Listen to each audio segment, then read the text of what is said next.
नमस्कार, news night में आप सभी का स्वागत है। प्रधानमंत्री अब से थोड़ी देर में दिल्ली के होटल ताज पैलेस में economic times global business summit को करेंगे संबोधित। ग्लोबल बिजनेस समिट 2023 की थीम मजबूती, प्रभाव, प्रभुत्व है।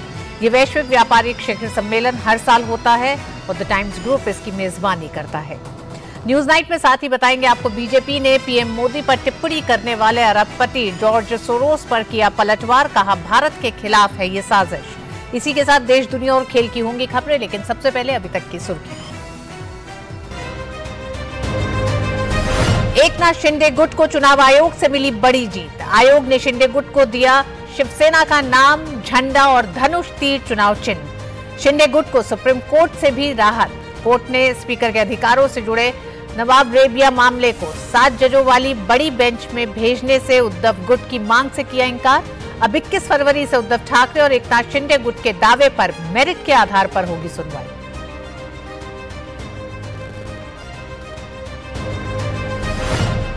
अब से थोड़ी ही देर में प्रधानमंत्री नरेंद्र मोदी दिल्ली में economic times global business summit को करेंगे संबोधित। मजबूती, प्रभाव, प्रभुत्व विषय पर रखेंगे अपने विचार। शिखर सम्मेलन में 40 सत्रों में 200 से अधिक बिजनेस लीडर रखेंगे अपनी बात।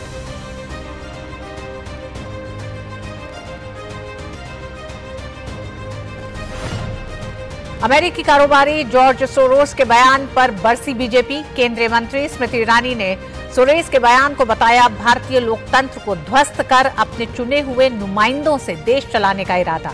देशवासियों से भारतीय लोकतंत्र में हस्तक्षेप की गलत मंशा के खिलाफ खड़े होने की अपील की।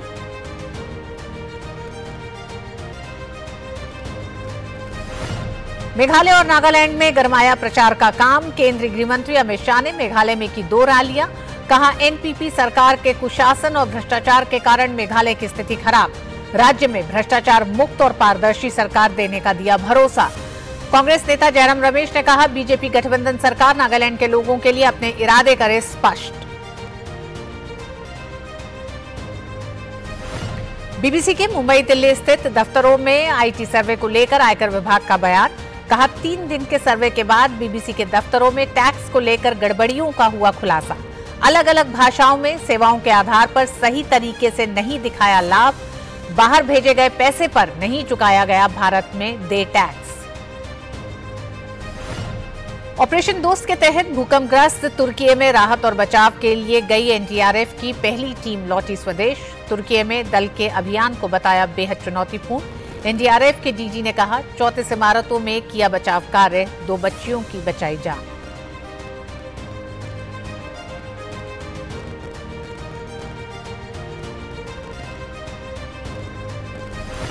एक स्टिंग ऑपरेशन में विवादित बयानों के बाद बीसीसीआई के मुख्य चयनकर्ता चेतन शर्मा ने दिया इस्तीफा। बीसीसीआई ने किया मंजूर। स्टिंग ऑपरेशन में शर्मा ने कथित तौर पर भारतीय टीम के तमाम खिलाड़ियों के बारे में की थी टिप्पणियां।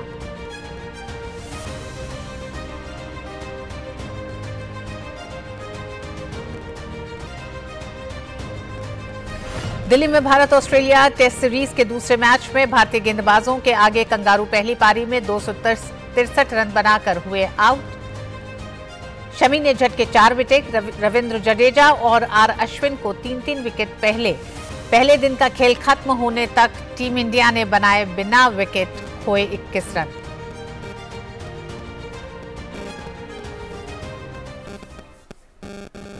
और आइए खबरों को विस्तार से देखते हैं। प्रधानमंत्री नरेंद्र मोदी अब से थोड़ी देर में दिल्ली में economic times global business summit को संबोधित करेंगे। ग्लोबल बिजनेस समिट 2023 की थीम मजबूती, प्रभाव, प्रभुत्व यानी रेजिलियंस, इन्फ्लुएंस, डोमिनेंस है। इस वैश्विक व्यापारिक शिखर सम्मेलन की मेजबानी हर साल द टाइम्स ग्रुप द्वारा की जाती है। ये सम्मेलन ऐसे विचारकों, नीति निर्माताओं, शिक्षाविदों और कॉरपोरेट प्रमुखों को एक साझे मंच पर एक साथ लाएगा जो प्रमुख आर्थिक चुनौतियों का समाधान प्रदान करना चाहते हैं। इस शिखर सम्मेलन में 40 सत्रों में 200 से अधिक बिजनेस लीडर अपनी बात रखेंगे।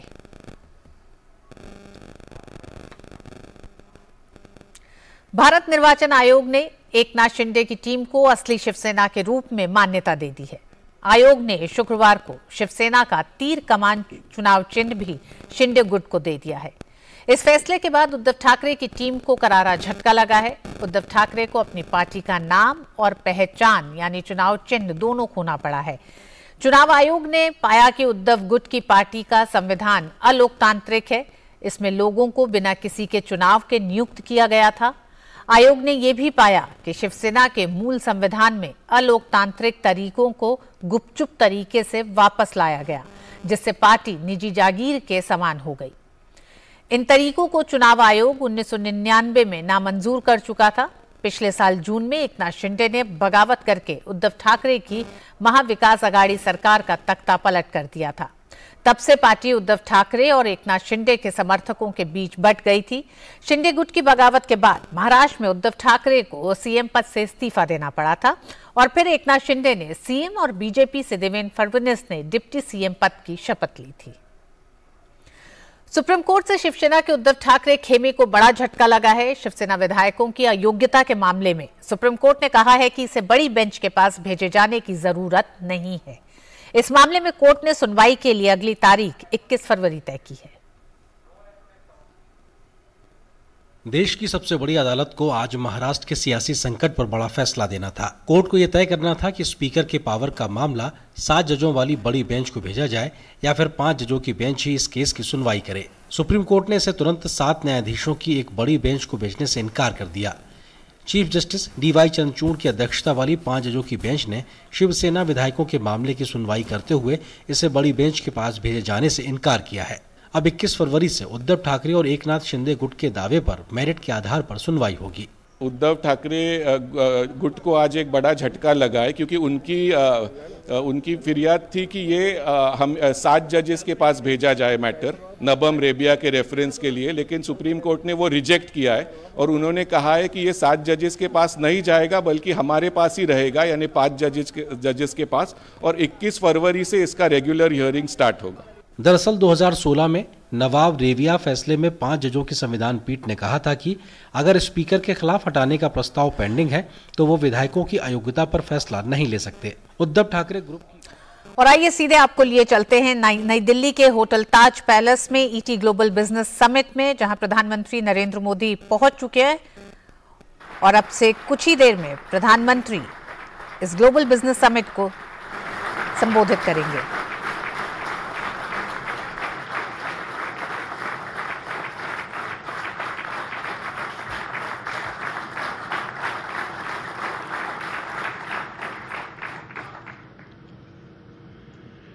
Thank you.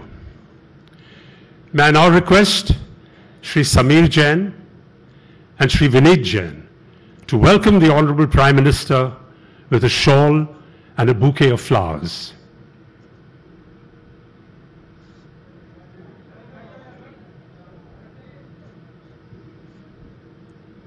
Just a round of applause, ladies and gentlemen. Thank you.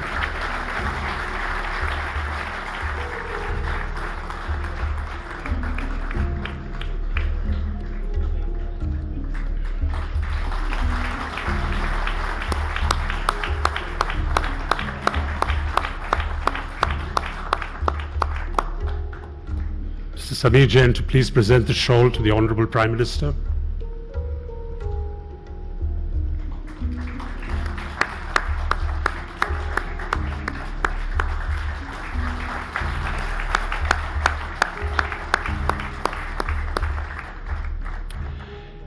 It gives me great pleasure, ladies and gentlemen, to invite Shri Vineet Jain, Managing Director, The Times of India Group, to deliver his special address. Ladies and gentlemen, Mr. Vineet Jain.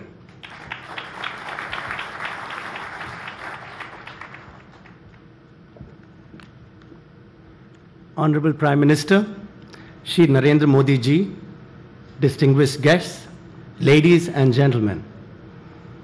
It is my honor and privilege to welcome you to the Economic Times Global Business Summit.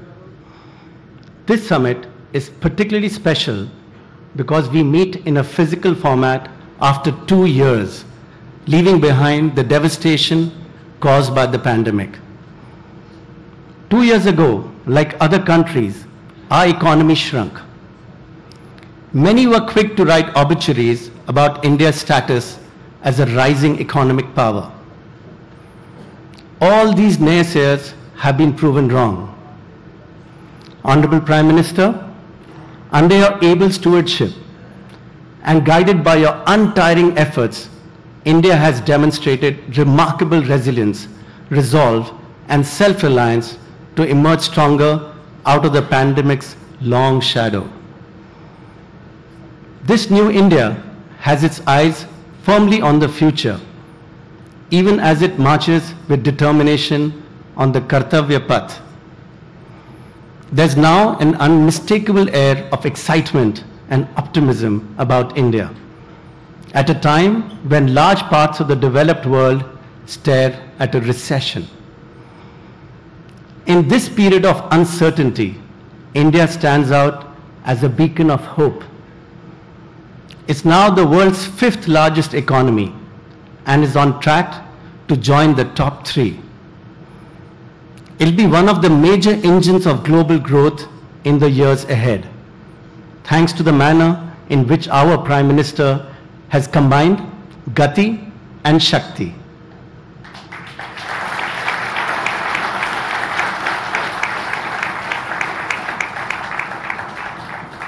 Honorable Prime Minister, your vision of an India that will engage with the world from a position of strength and confidence is becoming clearer by the day. At home, you have aggressively championed the cause of Atmanirbhar Bharat, which is not only creating more domestic champions, but also nudging multinational giants to make in India. Also, in this year, when India has assumed the G20 presidency, you are bringing the global community into your embrace. With Vasudhaiva Kutumbakam, the world is one family. This philosophy actually started taking concrete shape with India's supplies of critical medicines and vaccines to other countries as part of the Vaccine Maitri initiative. More recently, India has helped Sri Lanka during its grave economic crisis. India's assistance to Turkey and Syria after the devastating earthquakes is another example of the Prime Minister's emphasis on Vasudhaiva Kutumbakam.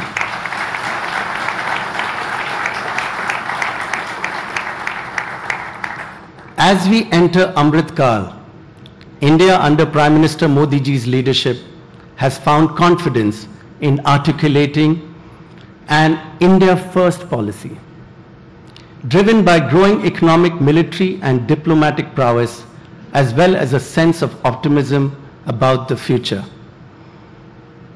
As the Russia-Ukraine crisis has escalated, India's nuanced and measured response stands out as an example of this approach. Global leaders are now looking towards our Prime Minister to help end the conflict. Honorable Prime Minister, your unwavering commitment to nation building is reflected in the policies that you have so painstakingly crafted. India's COVID vaccination program stands out globally. It has ensured that we have escaped multiple waves of the pandemic. Over 2.2 billion doses of Made in India vaccines have given citizens the confidence to return to work and leisure in full force. This year's union budget underlined the government's decision to do the heavy lifting on capital expenditure. The proposed 33% rise in spending is part of a strategy to accelerate the pace of project execution and to trigger a cycle of private sector investment. Crucially, inclusion remains a key goal. Sabka Saath, Sabka Vikas, Sabka Prayas is a guiding principle of this government. Debates and discussions are core characteristics of a vibrant democracy. This has also been the driving principle of the ET Global Business Summit, which has emerged as Asia's premier meeting place for global thought leaders. The deliberations this year will be centered on the theme Resilience, Influence, Dominance that addresses a post-pandemic reality. This is where we celebrate the present and anticipate the future.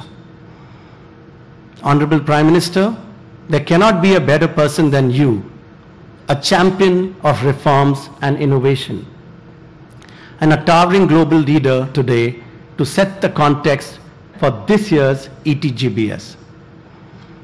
We look forward to your address for inspiration and guidance. Before that, I invite my elder brother, Mr. Sameer Jain, Vice Chairman and Managing Director of the Times Group, to deliver a special address. Thank you.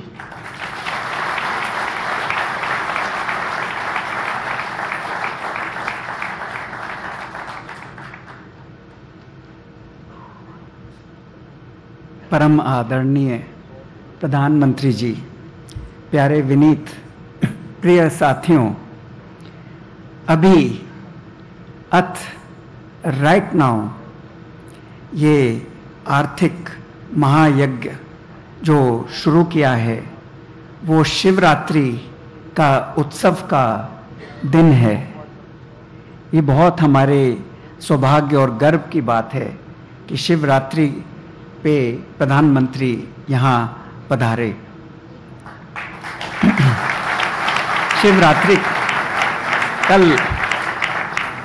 कल रात को जो ये यज्ञ शुरू होगा तो वहाँ पे शिवरात्रि भी शुरू हो रही है, उसका उत्सव शुरू हो रहा है हर जगह और हर आश्रम में, विश्व भर में, हर गुरु के सानिध्य में सब लोग शिव की स्तुति, शिव के भजन करके शिव की साधना रात भर करेंगे।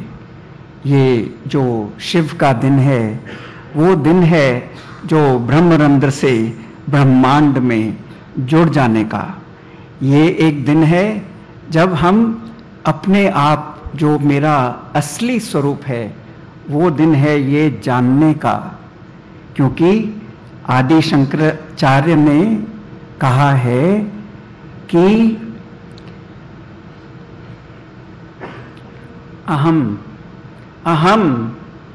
अहम निर्विकल्पो निराकार रूपो विभुर्व्याप्त सर्वत्र सर्वेन्द्रियाणि सदा में समत्वम न मुक्तिर् न बंधा चिदानंद रूपम शिवोहम शिवोहम।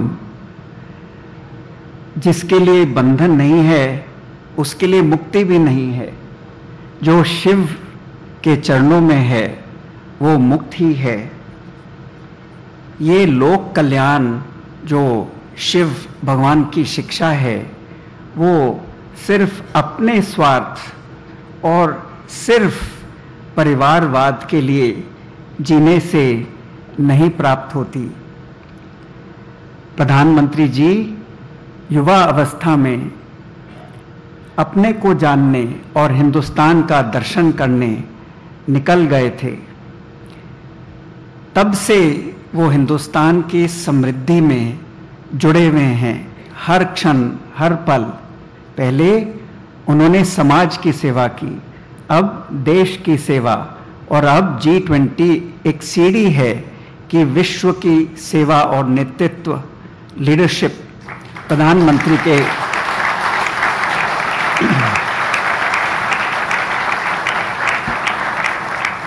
प्रधानमंत्री का हर संकल्प मैंने देखा जरूर पूरा होता है। प्रधानमंत्री ने कुछ समय पहले कहा कि 2025 तक इंडिया की जीडीपी 5 ट्रिलियन होनी चाहिए। और जब मैंने देखा, पढ़ा, मैंने कहा ये तो ऑलरेडी पूर्ण है।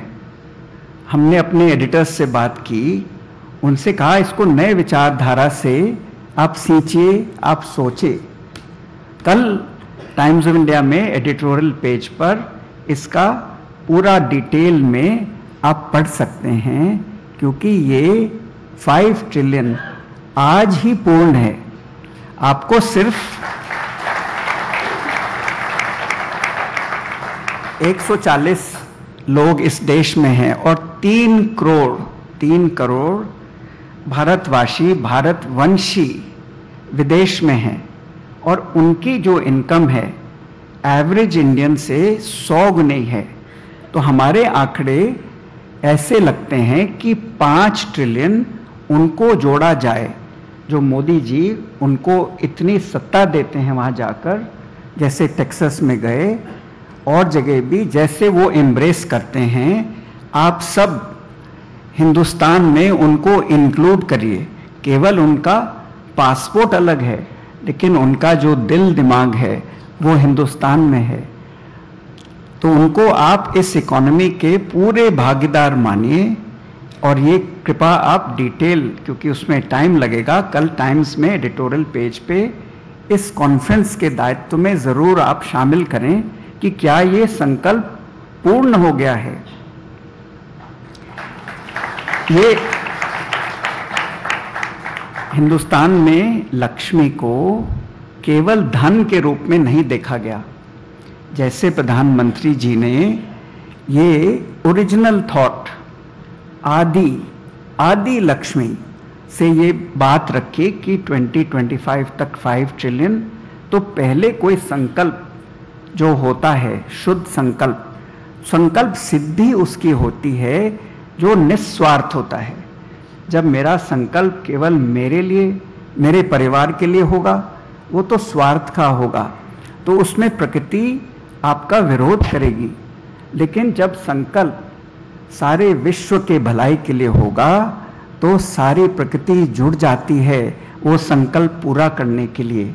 तो अष्टलक्ष्मी में पहली लक्ष्मी है आदि लक्ष्मी। तो इसका एक नया रूप बिजनेस के रूप में पेश करने की कोशिश करता हूँ कि आप भी एक नया बिजनेस या एक एस्टैब्लिश्ड बिजनेस में नई क्रिया, नया प्रोजेक्ट जब शुरू करते हैं तो ओरिजिनल थॉट होता है, वो है आदि लक्ष्मी। फिर आप इन्वेस्टर के पास जाते हैं और वो भी आपसे जुड़ने लगते हैं, क्योंकि धन आप पे बरसता रहता है, वो है धन लक्ष्मी। फिर उस धन से आप जो फैलाव करते हैं, फैक्ट्री, ऑफिस, सबके भलाई के लिए एम्प्लॉयमेंट, वो है धान्य लक्ष्मी। और फिर जब सक्सेस मिलने लगती है तो गज लक्ष्मी, यानी ग्रेविटी, हाथी जैसी ग्रेविटी आप में अंदर जो आती है, तो जो हर मौके पे उतार चढ़ाव में आपको ग्रेविटी से फेस करना आ जाता है।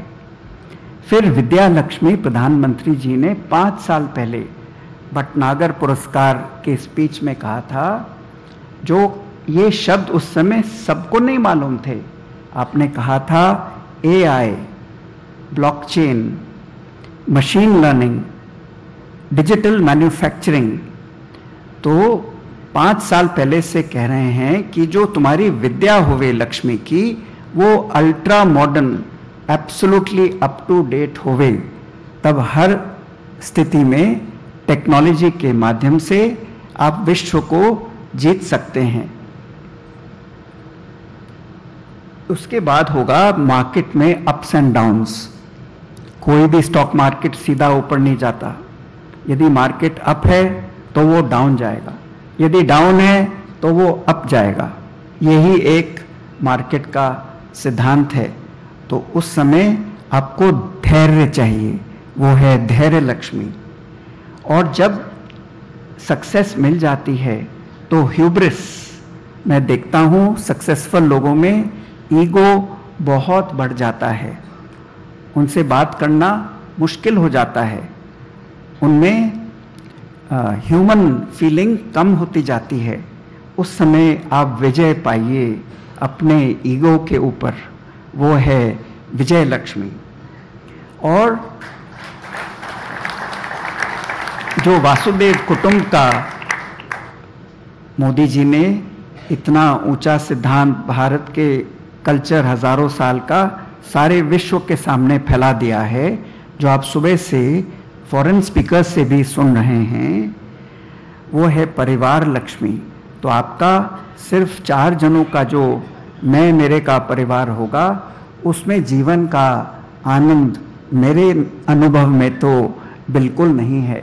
आनंद है जब आपकी एक स्पिरिचुअल फैमिली हो, एक इंटेलेक्चुअल फैमिली हो, और बायोलॉजिकल फैमिली भी ही है, सबकी है, लेकिन सिर्फ परिवारवाद में आपको जीवन का आनंद प्राप्त होना बहुत मुश्किल है।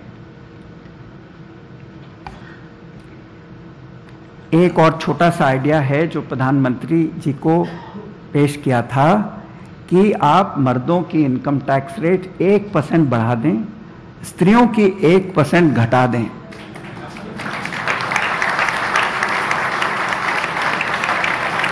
बढ़ा दें, इसमें देश का भला होगा, क्योंकि यहाँ बिजनेसमैन सब हंस रहे हैं, वो पकड़ लिए है मेरी बात, वो करोड़ों रुपए अपने वाइफ के नाम कर देंगे।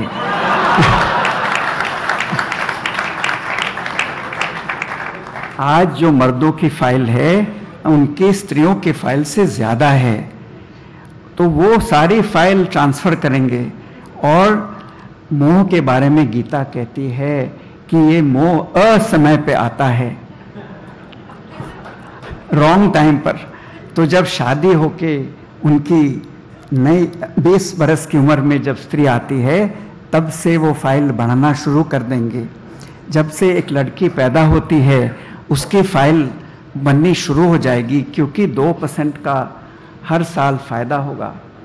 और खुदा न खास्ता जब स्त्री के हाथ में धन की पावर आ जाएगी, तो इससे बड़ी पावर आप स्त्री को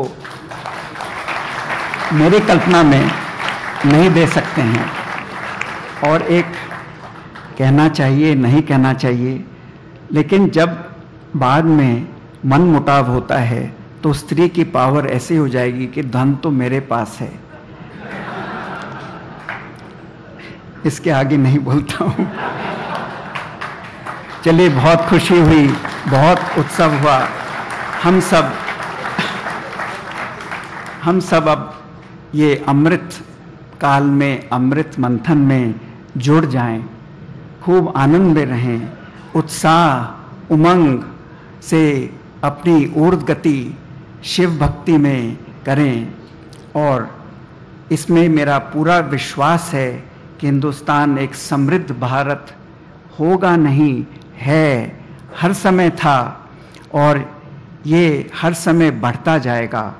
इस पूर्ण विश्वास से प्रधानमंत्री जी निरंतर, नित्य निरंतर, बहुत दीर्घ काल तक और दीर्घ काल से काम करते आए हैं। हम सब इसमें जुड़ जाएं और सबको इसमें बहुत शक्ति मिलेगी। अब सबकी ओर से हम परम आदरणीय प्रधानमंत्री जी को अपने आशीर्वाद देने के लिए यहाँ आमंत्रित करते हैं।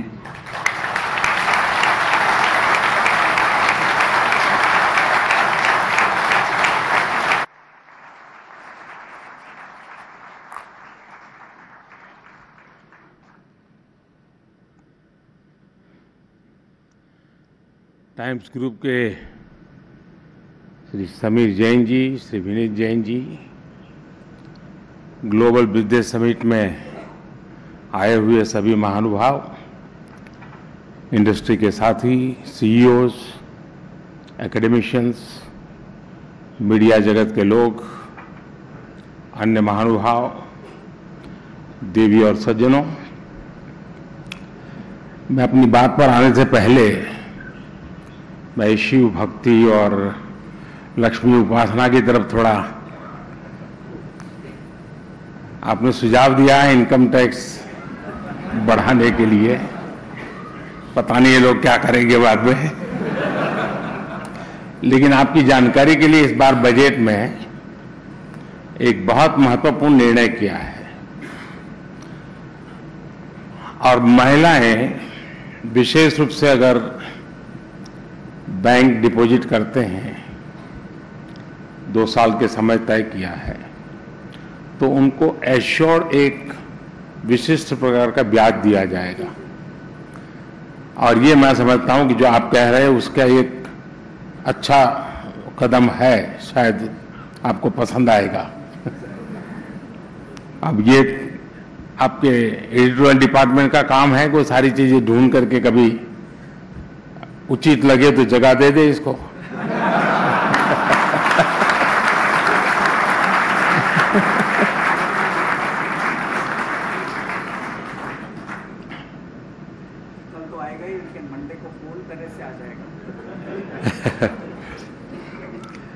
देश और दुनिया भर से आए बिजनेस लीडर्स का मैं अभिनंदन करता हूं, स्वागत करता हूं। इससे पहले मुझे 6 मार्च 2020 को ईटी ग्लोबल बिजनेस समिट में शामिल होने का अवसर मिला था। ऐसे तो 3 साल का समय बहुत लंबा नहीं होता, लेकिन अगर इस 3 साल के स्पेसिफिक टाइम पीरियड को देखें तो लगता है कि पूरे विश्व ने एक बहुत लंबा सफर तय किया है। जब हम पिछली बार मिले थे तो मास्क रोजमर्रा की जिंदगी का हिस्सा नहीं थे। लोग सोचते थे कि वैक्सीन तो बच्चों के लिए जरूरी है, या फिर कोई गंभीर बीमारी है तो मरीजों के लिए जरूरी है। बहुत से लोगों ने तब गर्मी की छुट्टियों में घूमने की तैयारी भी कर रखी थी। कुछ करीब तो टिकट होटल बुक हुए होंगे। लेकिन 2020 की उस ईटी समिट के ठीक 5 दिन बाद WHO ने कोविड को पैंडेमिक घोषित कर दिया। और फिर हमने देखा कि कुछ ही समय में पूरी दुनिया ही बदल गई। इन 3 वर्षों में पूरा विश्व बदल गया है, वैश्विक व्यवस्थाएं बदल गई हैं और भारत भी बदल गया है। बीते कुछ समय में हम सभी ने एंटी फ्रेजाइल के इंटरेस्टिंग कंसेप्ट पर ढेर सारी चर्चाएं सुनी हैं। आप बिजनेस की दुनिया के ग्लोबल लीडर्स हैं। आप एंटी फ्रेजाइल का अर्थ और उसकी भावना भली भांति समझते हैं।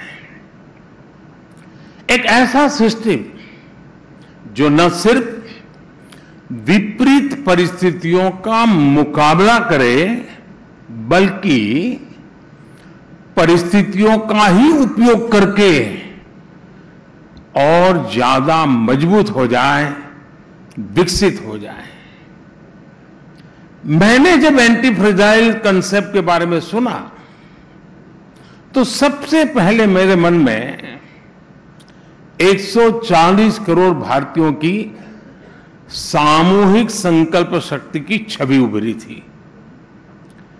बीते 3 वर्षों में जब विश्व कभी कोरोना, कभी युद्ध, कभी प्राकृतिक आपदा की चुनौतियों से गुजर रहा था, तो उसी समय भारत ने और भारत के लोगों ने एक अद्भुत संकल्प, एक अभूतपूर्व शक्ति का प्रदर्शन किया।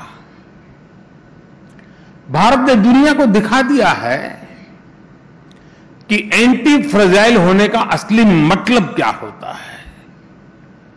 आप सोचिए, कहां पहले फ्रेजाइल फावी की बात होती थी, वहीं अब भारत की पहचान एंटी फ्रेजाइल से होने लगी है।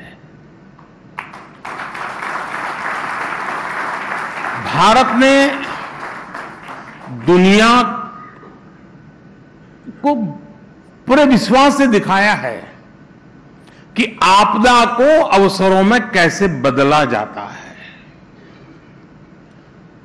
100 साल में आए सबसे बड़े संकट के समय भारत ने जो सामर्थ्य दिखाया, उसकी स्टडी करके 100 साल बाद मानवता भी खुद पर गर्व करेगी। आज इस सामर्थ्य पर विश्वास करते हुए भारत ने 21वीं सदी के तीसरे दशक की बुनियाद बनाई है। साल 2023 में प्रवेश किया है। भारत के इस सामर्थ्य की गूंज आज ईटी ग्लोबल समिट में भी सुनाई दे रही है। फ्रेंड्स, आपने इस वर्ष के ईटी ग्लोबल बिजनेस समिट की थीम री इमेजिन बिजनेस, री इमेजिन द वर्ल्ड, ये थीम आपने रखी है। वैसे मुझे नहीं पता कि ये री इमेजिन वाली थीम सिर्फ दूसरों के लिए है या फिर ओपिनियन मेकर के लिए भी है। वो भी क्या लागू करेंगे?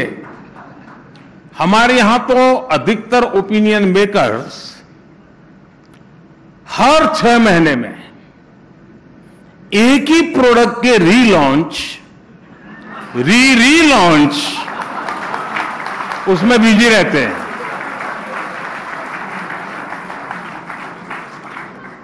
और इस रीलॉन्च में भी वो री इमेजिनेशन नहीं करते।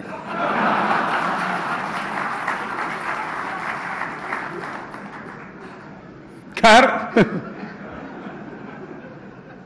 काफी समझदार लोग यहां बैठे।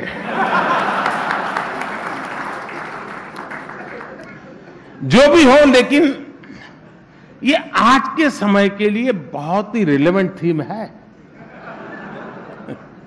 क्योंकि जब देश ने हमें सेवा का अवसर दिया तो हमने पहला काम यही किया कि जरा भाई री इमेजिन करें।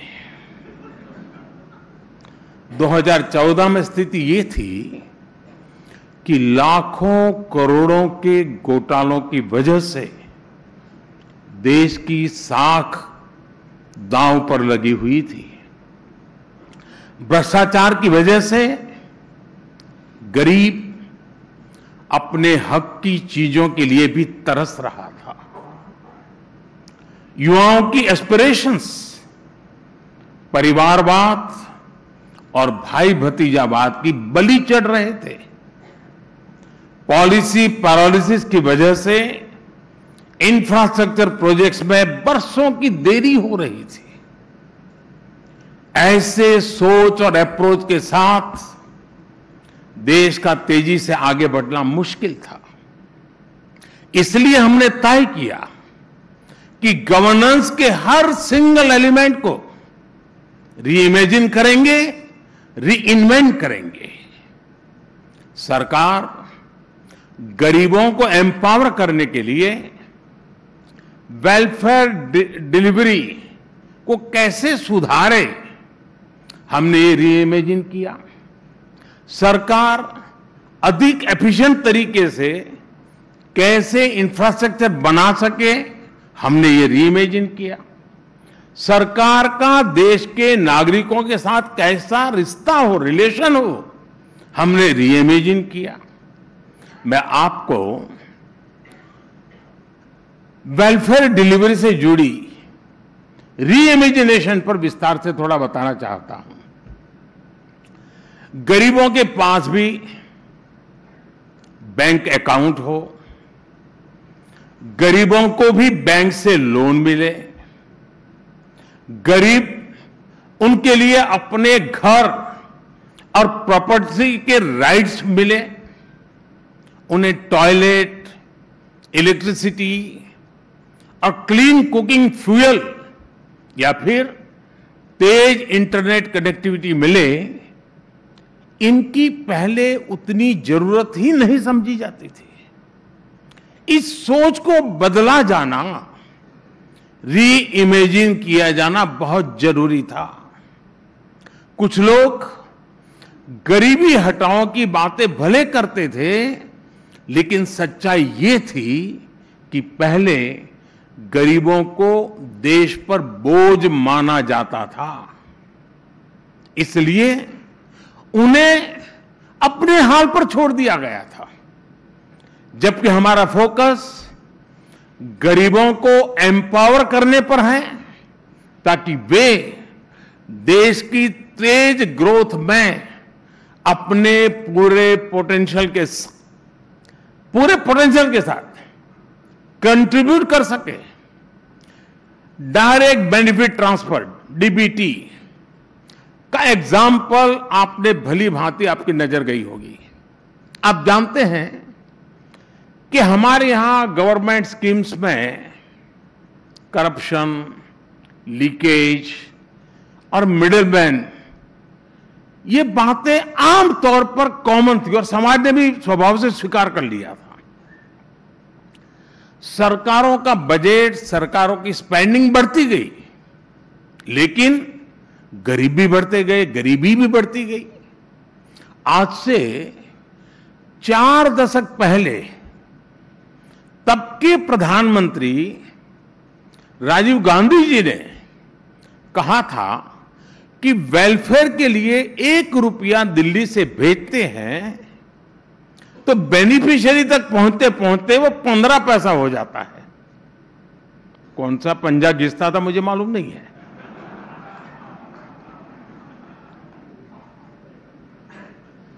हमारी सरकार अभी तक अलग अलग स्कीम के तहत डायरेक्ट बेनिफिट ट्रांसफर इन वेलफेयर स्कीम के अंतर्गत 28 लाख करोड़ रुपए ट्रांसफर कर चुकी है। 28 लाख करोड़।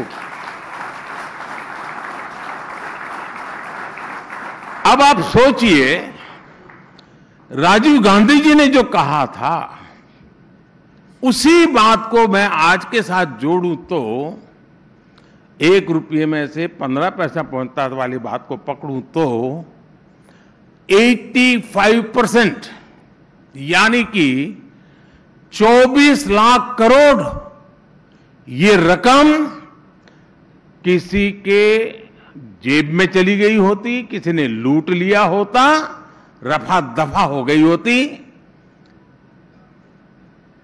और सिर्फ 4 लाख करोड़ रुपए गरीब के पास पहुंचा होता।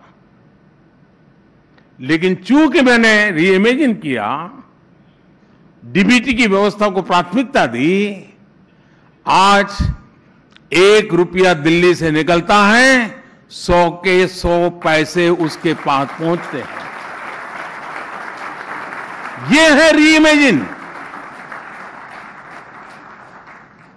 साथियों, कभी नेहरू जी ने कहा था कि जिस दिन हर भारतीय के पास टॉयलेट की सुविधा होगी, उस दिन हम जान जाएंगे कि देश विकास की एक नई ऊंचाई पर है। मैं ये पंडित नेहरू जी की बात कर रहा हूं। कितने साल पहले की होगी आप अंदाज कर सकते हैं। मतलब नेहरू जी को भी समस्या का पता था, लेकिन समाधान की तत्परता नजर नहीं आई। और इस वजह से देश का बहुत बड़ा हिस्सा लंबे समय तक मूल सुविधाओं से वंचित रहा। 2014 में जब हमें सेवा करने का अवसर मिला तो देश के ग्रामीण इलाकों में सैनिटेशन कवरेज 40% से भी कम था। जब हम आए उस समय 40% से भी कम था। हमने इतने कम समय में 10 करोड़ से ज्यादा शौचालय बनाए, स्वच्छ भारत अभियान शुरू किया। आज देश के ग्रामीण इलाकों में सैनिटेशन कवरेज 100% तक पहुंच गया है। मैं आपको एस्पिरेशनल डिस्ट्रिक्ट का भी एक उदाहरण देना चाहता हूं। रीइमेजिन वाला विषय जब ये आपने रखा है तो मैं उसी दायरे में अपने आप को रखना चाहता हूं। हालत ये थी कि वर्ष 2014 में देश में 100 से ज्यादा ऐसे डिस्ट्रिक्ट थे जिन्हें बहुत ही बैकवर्ड माना जाता था। इन जिलों की पहचान थी गरीबी, पिछड़ापन, ना सड़क, ना पानी, ना स्कूल, ना बिजली, ना अस्पताल, ना शिक्षा, ना रोजगार। और इनमें हमारे देश के ज्यादातर आदिवासी भाई बहन इन इलाकों में रहते थे।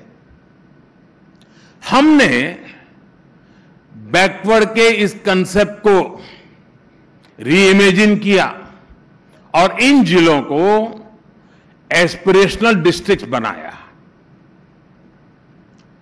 पहले इन डिस्ट्रिक्ट्स में ऑफिसर्स को पनिशमेंट पोस्टिंग के रूप में भेजा जाता था। आज वहां बेस्ट एंड यंग ऑफिसर्स को डेप्यूट किया जाता है। आज central government, PSUs, state governments, district administration सभी मिलकर इन डिस्ट्रिक्ट के टर्न अराउंड के लिए पूरी मेहनत से काम कर रहे हैं। इसके कारण हमें बेहतर रिजल्ट्स भी मिलने लगे और इसका रियल टाइम मॉनिटरिंग हो रहा है जी। टेक्नोलॉजी का भरपूर उपयोग किया जा रहा है। अब जैसे उत्तर प्रदेश के एस्पिरेशनल डिस्ट्रिक्ट फतेहपुर में इंस्टीट्यूशनल डिलीवरी अब 40% से बढ़कर के 91% हो गई है और उसके कारण माता मृत्यु दर, शिशु मृत्यु दर में बहुत बड़ी कमी आई है। मध्य प्रदेश का एस्पिरेशनल डिस्ट्रिक्ट बड़वानी, वो पूरी तरह इम्यूनाइज बच्चों की संख्या 40% से बढ़कर के 90% हो गई है। बच्चों की जिंदगी की चिंता हुई। महाराष्ट्र के एस्पिरेशनल डिस्ट्रिक्ट वाशिम में टीबी ट्रीटमेंट का सक्सेस रेट 40% हुआ करता था, वो बढ़कर के करीब 90% हो गया है। कर्नाटका के एस्पिरेशनल डिस्ट्रिक्ट यादगीर में अब ब्रॉडबैंड कनेक्टिविटी से जुड़ी ग्राम पंचायतों की संख्या 20% से 80% पहुंच गई है। कितने ही ऐसे पैरामीटर्स हैं जिसमें किसी समय जिसको बैकवर्ड डिस्ट्रिक्ट करके अछूत बना दिया गया था, एस्पिरेशनल डिस्ट्रिक्ट की कवरेज पूरे देश की एवरेज से भी बेहतर हो रही है। यह है रीइमेजिनेशन। मैं आपको क्लीन वाटर सप्लाई का भी उदाहरण दूंगा। आजादी के 7 दशक के बाद भी हमारे देश में सिर्फ 30 मिलियन यानी 3 करोड़ रूरल हाउस होल्ड के पास टैप कनेक्शन था। 160 मिलियन रूरल हाउस होल्ड यानी 16 करोड़ परिवार इससे वंचित थे। हमने बड़ी बड़ी बातों के बजाय 80 मिलियन यानी 8 करोड़ नए टैप कनेक्शन सिर्फ 3.5 वर्षों में दे दिए हैं। ये है रीइमेजिनेशन का कमाल। फ्रेंड्स, इस समिट में शामिल एक्सपर्ट भी इस बात को मानेंगे कि भारत की रैपिड ग्रोथ के लिए अच्छा इंफ्रास्ट्रक्चर जरूरी है। लेकिन देश में पहले क्या स्थिति थी और जो स्थिति थी वो क्यों थी? इवन ईटी में तो बड़े बड़े एडिटोरियल्स इस पर छपे हैं। लोगों ने अपनी ओपिनियन दी है और उनमें जो बात प्रमुखता से रही है वो ये कि हमारे यहां इंफ्रास्ट्रक्चर से जुड़े फैसलों में देश की जरूरत को कम देखा जाता था और राजनीतिक महत्वाकांक्षा को प्राथमिकता दी जाती थी। इसका जो नतीजा निकला उसका भुक्तभोगी पूरा देश रहा है। अगर कहीं रोड्स भी बननी है तो पहले देखा जाता था कि सड़क बनने के बाद वोट मिलेंगे या नहीं मिलेंगे, ट्रेन कहां रुकेगी, कहां चलेगी ये भी राजनीतिक नफा नुकसान देखकर तय होता था। यानी इंफ्रास्ट्रक्चर की ताकत को पहले कभी समझा ही नहीं गया। हमारे पास, ये आपको चौंकाने वाली चीजें लगेगी कि कभी ईटी वालों ने लिखा नहीं होगा। दुर्भाग्य है जी, हमारे यहां डैम्स बनते थे लेकिन कैनाल नेटवर्क नहीं बनता था। आप सोच सकते हैं 6 मंजिला मकान बने और लिफ्ट भी न हो और स्टेयरकेस भी नहीं हो, ऐसा सोच सकते हैं आप? डैम बने और कैनाल ना हो। लेकिन शायद उस समय ईटी को देखना उचित नहीं लगा होगा। हमारे पास माइंस थी लेकिन मिनरल्स को ट्रांसपोर्ट करने के लिए कनेक्टिविटी कभी नहीं थी। हमारे पास पोर्ट्स थे लेकिन रेलवे और रोड कनेक्टिविटी के प्रॉब्लम भरपूर मात्रा में थे। हमारे पास पावर प्लांट्स थे लेकिन ट्रांसमिशन लाइन काफी नहीं थी, जो थी वो भी बुरी स्थिति में थी। साथियों, हमने इंफ्रास्ट्रक्चर को साइलोज में देखने की प्रैक्टिस को बंद करके किया और इंफ्रास्ट्रक्चर के निर्माण को एक ग्रैंड स्ट्रेटेजी के रूप में रीइमेजिन किया। आज भारत में 38 किलोमीटर पर डे की स्पीड से हाईवे बन रहे हैं और डेली 5 किलोमीटर से ज्यादा रेल लाइनें बिछ रही हैं। हमारी पोर्ट कैपेसिटी आने वाले 2 वर्षों में 3000 MTPA तक पहुंचने वाली है। 2014 के मुकाबले ऑपरेशनल एयरपोर्ट्स की संख्या 74 से बढ़कर के 147 हो चुकी है। इन 9 वर्षों में लगभग 3.5 लाख किलोमीटर रूरल रोड बनाई गई हैं। करीब 80,000 किलोमीटर नेशनल हाईवे बने हैं। ये सारे 9 साल का मैं हिसाब दे रहा हूं आपको, ये याद कराना पड़ता है, नहीं तो यहां उसको ब्लैकआउट करने वाले बहुत बैठे हैं। इन्हीं 9 वर्षों में 3 करोड़ गरीब परिवारों को पक्के घर बना करके दिए गए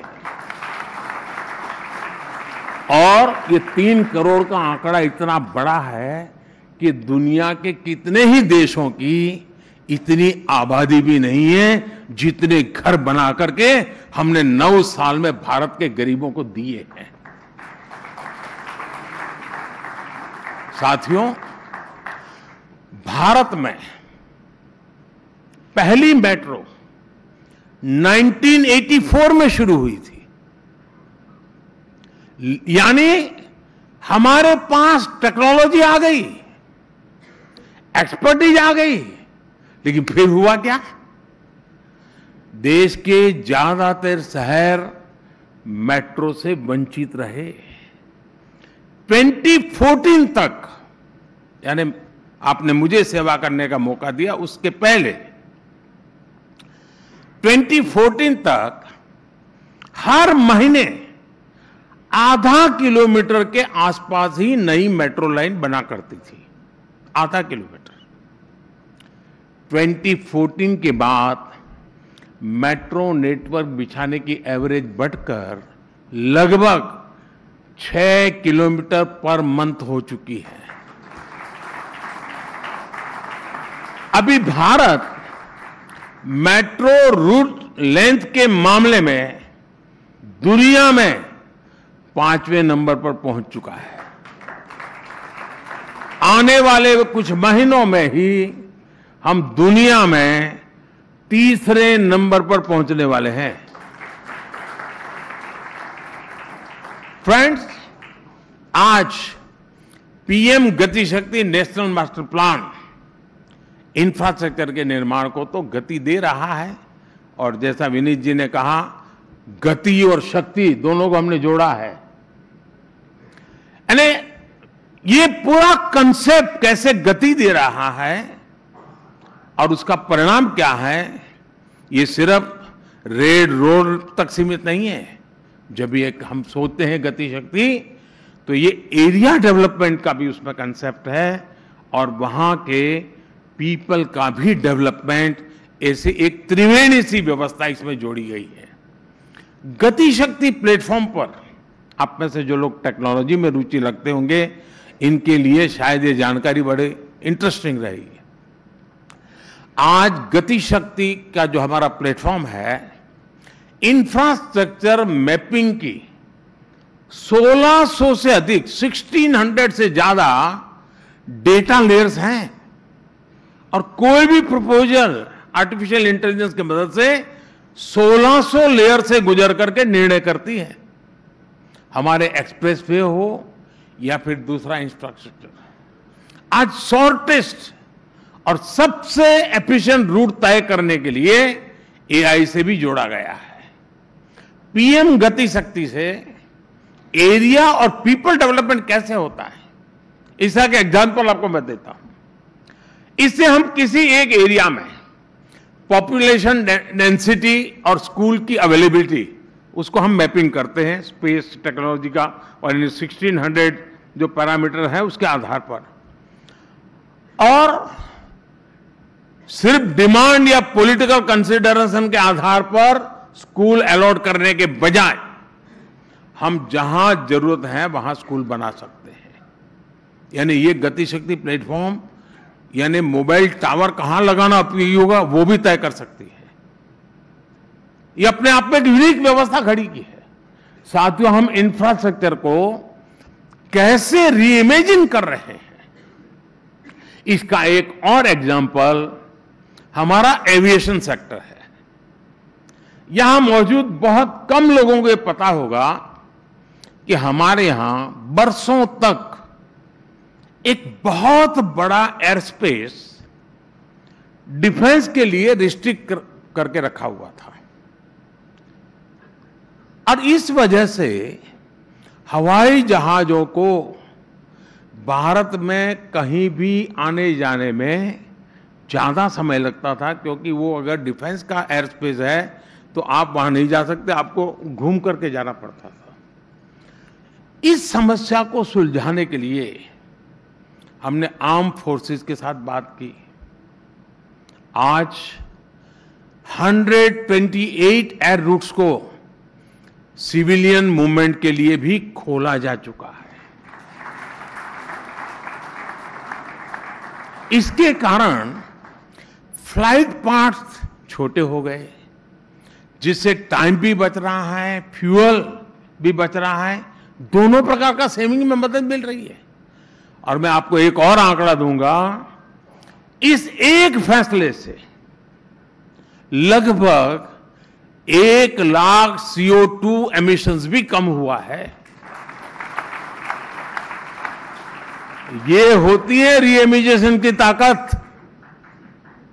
साथियों, आज भारत ने फिजिकल और सोशल इंफ्रास्ट्रक्चर के डेवलपमेंट का एक नया मॉडल पूरे विश्व के सामने रखा है। इसका कंबाइंड उदाहरण हमारा डिजिटल इंफ्रास्ट्रक्चर है। बीते 9 वर्षों में हमने देश में 6 लाख किलोमीटर से ज्यादा का ऑप्टिकल फाइबर बिछाया है। 9 वर्ष में 6 लाख, बताइए। बीते 9 वर्षों में देश में मोबाइल मैन्युफैक्चरिंग यूनिट्स कई गुना बढ़ी है। बीते 9 वर्षों में देश में इंटरनेट डेटा का रेट 25 गुना कम हुआ है। दुनिया के सबसे सस्ता। और इसका नतीजा क्या हुआ? साल 2012 में, मेरे आने से पहले, Bharat global mobile data traffic में सिर्फ 2% कंट्रीब्यूट करता था, ओनली 2%,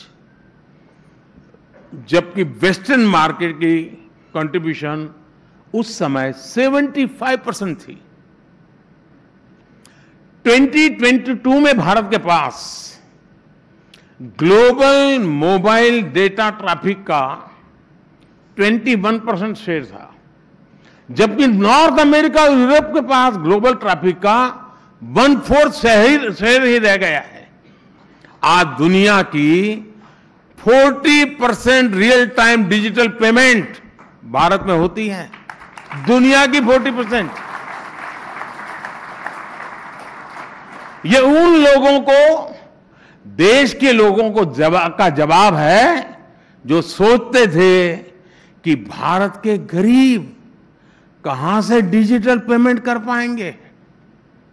मुझे अभी किसी ने वीडियो भेजा था कि शादी में कोई ढोल बजा रहा था और उस पर QR कोड लगा हुआ था और वो दूल्हे पर मोबाइल फोन ऐसे घुमा करके QR कोड से उसको पैसे दे रहे थे।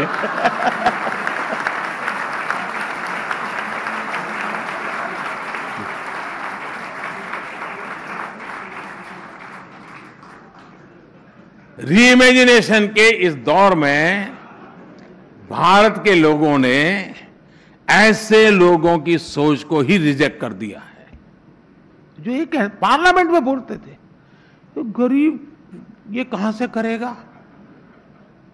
मेरे देश के गरीब की ताकत का कभी उनको अंदाज नहीं था जी, मुझे है।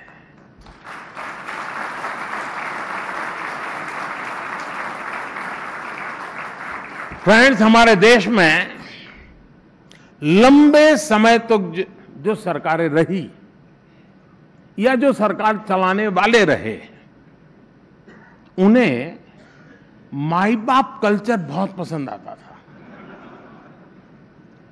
आप लोग इसे परिवारवाद और भाई भतीजावाद से कंफ्यूज मत करिएगा, ये एक अलग ही मनोभाव था। इसमें गवर्नमेंट अपने ही देश के सिटीजन्स के बीच मास्टर जैसा व्यवहार करती थी। हाल ये था कि देश का नागरिक भले कुछ भी करे, सरकार उसे शक की नजर से ही देखती थी और नागरिक कुछ भी करना चाहे उसे सरकार की परमिशन लेनी ही पड़ती थी। इस कारण पहले के समय में गवर्नमेंट और सिटीजन के बीच म्यूचुअल डिस्ट्रस्ट और सस्पिशन का माहौल बना रहता था। यहां जो सीनियर जर्नलिस्ट बैठे हैं उन्हें मैं एक बात जरूर याद दिलाना चाहता हूं। आपको याद होगा कि एक जमाने में टीवी और रेडियो के लिए भी लाइसेंस लेना पड़ता था। इतना ही नहीं, इसे ड्राइविंग लाइसेंस की तरह ही बार बार रिन्यू भी करवाना पड़ता था। और ये किसी एक सेक्टर में नहीं बल्कि लगभग हर सेक्टर में था। तब बिजनेस करना कितना मुश्किल था, लोगों को तब कैसे कॉन्ट्रैक्ट्स मिलते थे, ये आप भली भांति जानते हैं। 90s में कंपल्सन के कारण कुछ पुरानी गलतियां सुधारी गई और उसे रिफॉर्म्स का नाम दिया गया, लेकिन ये माई बाप वाली पुरानी मेंटालिटी पूरी तरह से गई नहीं।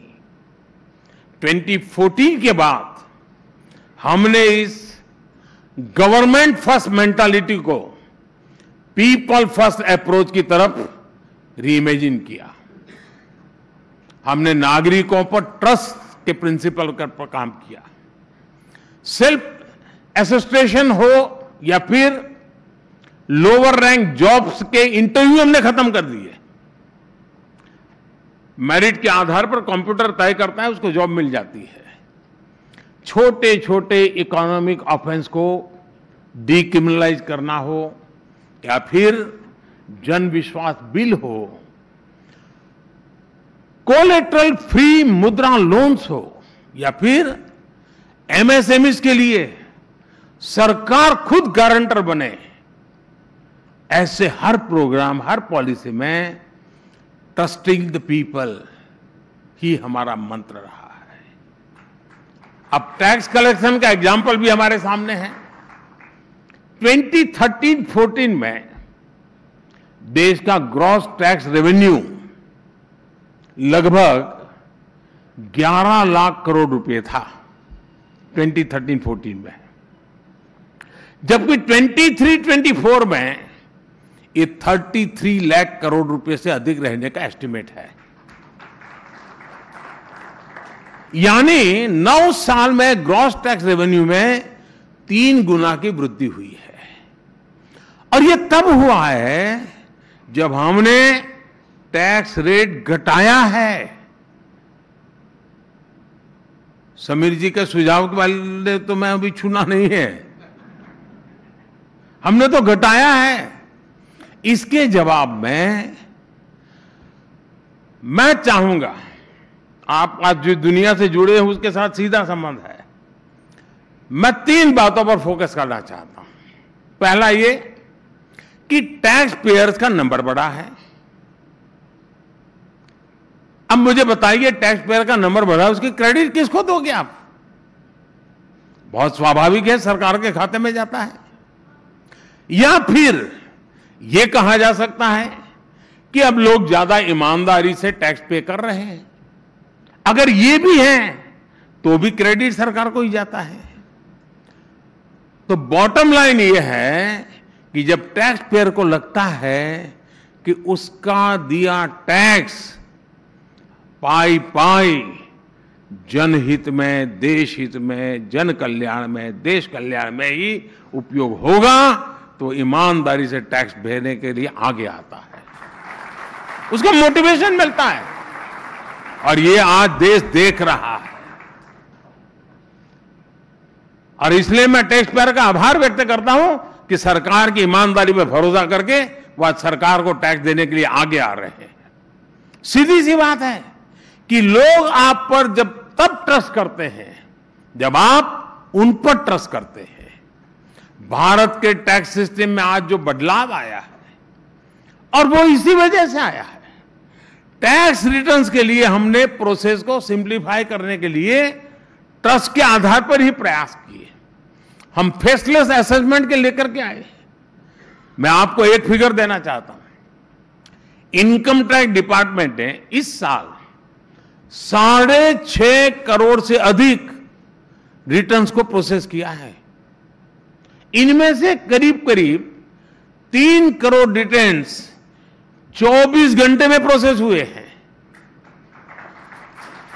बाकी जो रिटर्न्स थे वो भी कुछ ही दिन में प्रोसेस हो गए और पैसा भी रिफंड हो गया। जबकि इसी काम में पहले औसतन 90 दिन लग जाते थे और लोगों के पैसे 90 दिन पड़े रहते थे जी। आज वो घंटों में किया जाता है। कुछ साल पहले तक ये अकल्पनीय था, लेकिन इसे भी री इमेजिनेशन की ताकत ने सच कर दिखाया है। साथियों, आज भारत की समृद्धि में दुनिया की समृद्धि है। भारत के ग्रोथ में दुनिया की ग्रोथ है। भारत ने G20 की जो थीम तय की है, one world, one family, one future, दुनिया की अनेक चुनौतियों का समाधान इसी मंत्र में है। साझा संकल्पों से, सबके हित की रक्षा से ही ये दुनिया और बेहतर हो सकती है। ये दशक और आने वाले 25 साल भारत को लेकर अभूतपूर्व विश्वास के हैं। सबके प्रयास से ही भारत अपने लक्ष्यों को तेजी से प्राप्त करेगा। मैं आप सभी का आह्वान करूंगा कि भारत की विकास यात्रा से ज्यादा जुड़ें। और जब भारत की विकास यात्रा से जुड़ते हैं आप, तब भारत आपको विकास की गारंटी देता है।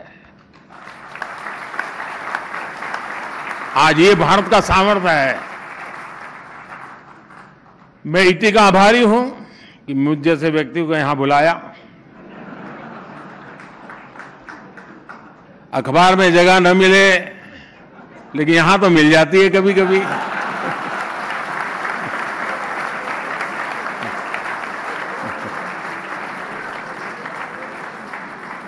और मैं सोच रहा था कि विनीत जी, समीर जी जब बोलेंगे तो रीइमेजिन के संबंध में कुछ बोलेंगे, लेकिन उन्होंने इस विषय को छुआ ही नहीं।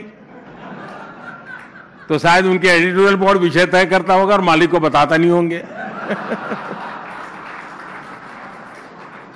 क्योंकि मालिक हमें बताते हैं कि जो छपता है उसमें बोले हमें ज्ञान नहीं होता, वो तो वो करते हैं। तो शायद ये ऐसा ही होता होगा। खैर साथियों, इस खट्टी मीठी बातों के साथ साथ मैं बहुत बहुत धन्यवाद करता हूं आप सबका।